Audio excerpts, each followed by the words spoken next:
Hortensia Renita dari kelas 12 MIPA 1 nomor absen 21.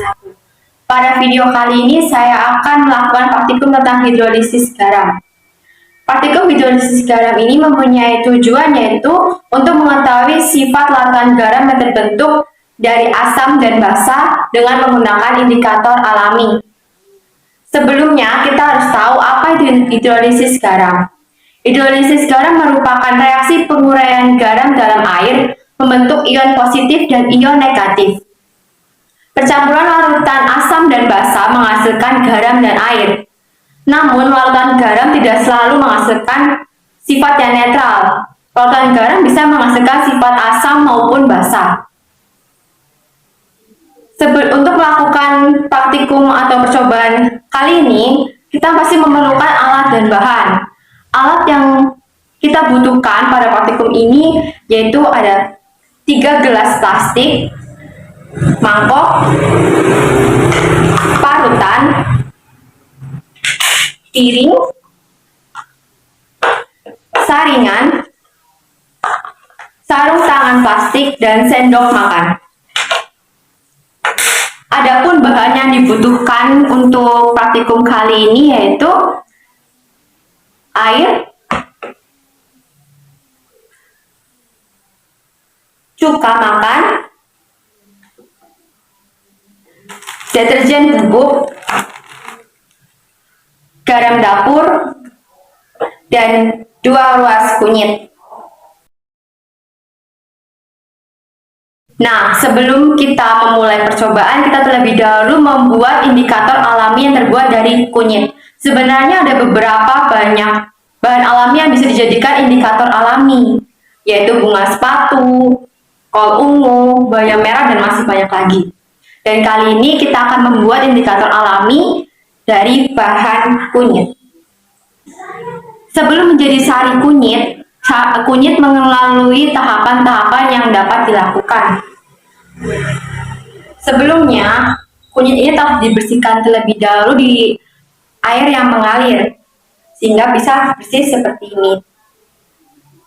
Untuk menghasilkan ampas untuk menjadi sari kunyit, kunyit ini perlu diparut terlebih dahulu.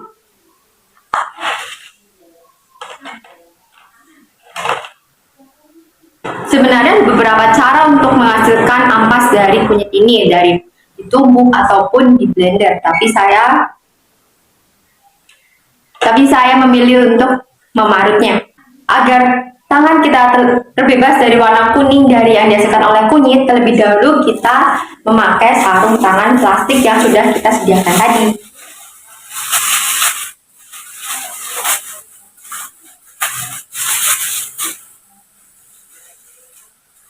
Untuk kulit kunyitnya sendiri itu bebas, bisa kalian kupas ataupun tidak.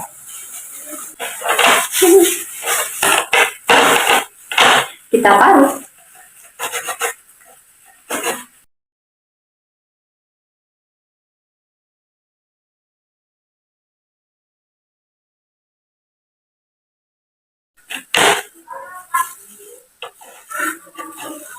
Di dalam kunyit ini memiliki banyak kandungan air yang lumayan banyak, sekitar 80%, sehingga kunyit kalau didiamkan akan cepat membusuk. A few moments later. Inilah parutan yang telah tadi kita parut. Setelah itu, menambahkan air pada parutan kunyit ini akan menambah hasil dari sari kunyit yang akan dihasilkan. Tapi sebelumnya kita harus meletakkan parutan kunyit ini ke dalam saringan yang bawahnya terdapat mangkok untuk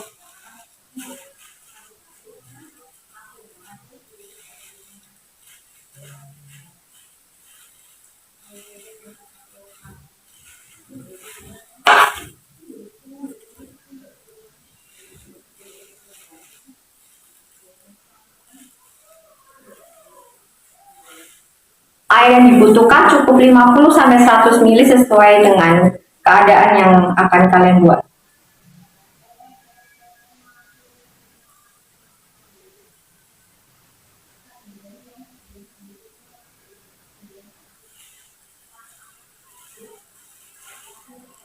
Diperas-peras agar sari kunyit akan terbentuk.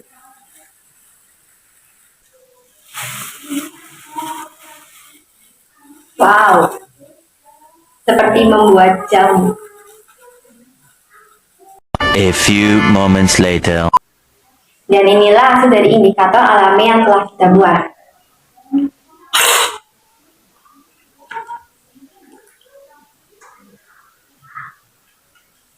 Kita membuat indikator alami dari kunyit, marilah kita mencoba pada larutan garam, cuka, serta deterjen.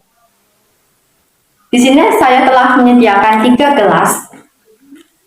Sebelumnya mari kita bersihkan dulu mejanya dari kunyit-kunyit yang tadi kita buat. Gelas-gelas ini telah saya beri nama. Di sini ada cuka, deterjen, serta garam. Dalam masing-masing gelas ini akan aku isi dengan sesuai dengan namanya.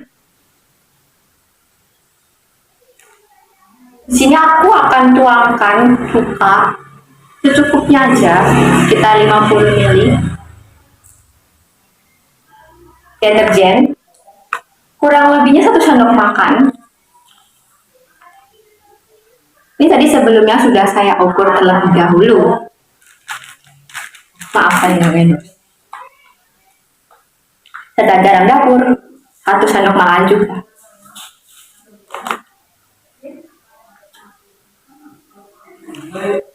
Dan namanya juga larutan, pasti kita membutuhkan air untuk melarutkannya. Air ditambahkan pada masing-masing gelas kurang lebih 50 ml. Atau sekira-kiranya aja. Kita akan mulai pada larutan garam terlebih dahulu.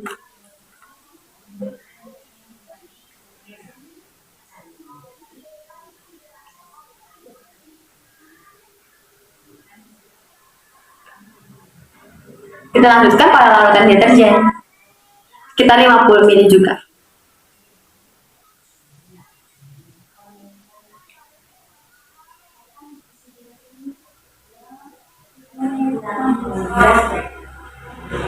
Pada cuka kita tambahkan sedikit air saja.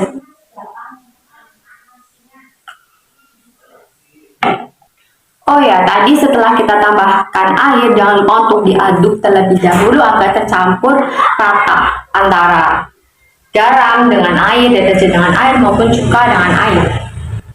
Kita aduk-aduk sampai rata.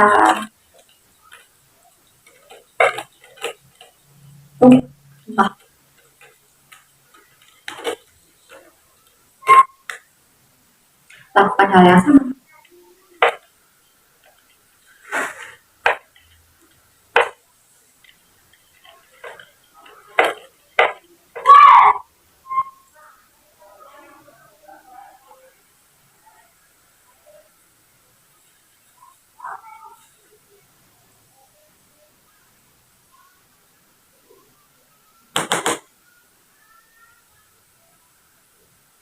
Indikator alami yang telah kita buat tadi, kita bisa campurkan ke dalam masing-masing larutan yang barusan tadi kita aduk rata. Jangan lupa untuk mengaduk lagi larutan indikator alami tadi karena ada sedikit endapan di dasar sari kunyit ini. Kita tuang ke dalam masing-masing larutan sekitar 1-2 sendok makan atau secukupnya saja. Sekarang aku bakalan ngasih sekitar 1 sendok makan.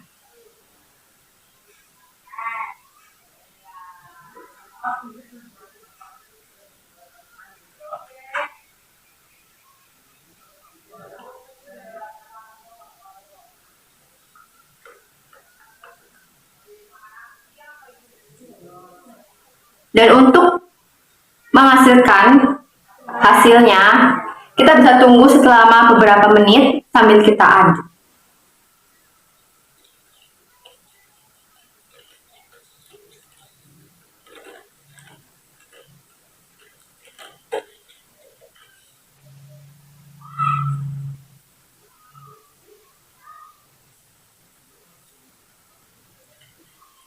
Wow, ini seperti jus pepaya.